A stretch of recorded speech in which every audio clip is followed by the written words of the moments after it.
માથાભારે સજ્જુ કોઠારી ગેંગના વલી સૈયદના ગેરકાયદે બાંધકામ પર હથોડા ચાલશે। નાનપુરા ડોટીવાલા બેકરી પાસે ડિમોલેશન કરાશે। વલી સૈયદ દ્વારા સરકારી જમીન પર પાકા બાંધકામ કરીને નાના મોટા વેપારીઓને સરકારી જગ્યા અને અનઅધિકૃત રીતે ભાડે આપવામાં આવી હતી। આર્થિક લાભ માટે દબાણ ઊભું કરવામાં આવ્યું।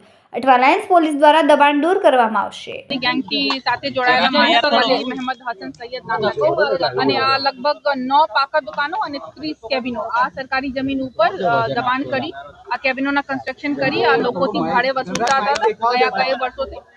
માહિતી મળતા જ આ લોકો વિરુદ્ધ કાર્યવાહી કરવામાં આવી રહ્યા છે અને એસએમસીના સાથે ડિમોલિશનની કાર્યવાહી હાથ ધરવામાં આવી છે। કેટલા વર્ષોથી દુકાનો બનાવી દેવામાં આવી હતી, કેટલું ભાડું વસૂલવામાં? ભાડા કેબિનોની 8,000 અને પાકા દુકાનોની 13,000 જેટલા ભાડા લગભગ 8 થી 13,000 સુધી આ વસૂલતા હતા અને કઈ વર્ષોથી ધીરે ધીરે આ કન્સ્ટ્રક્શન કરવામાં આવ્યું।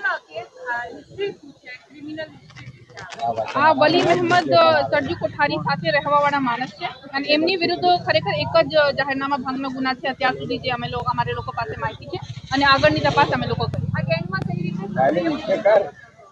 આ ભૂમિકા એમની સ્પષ્ટ નથી। આ એમની સાથે જોડાયેલ માણસ છે, આ ક્લિયર છે અને એમની તપાસ અમે લોકો અત્યારે કરી રહ્યા છીએ।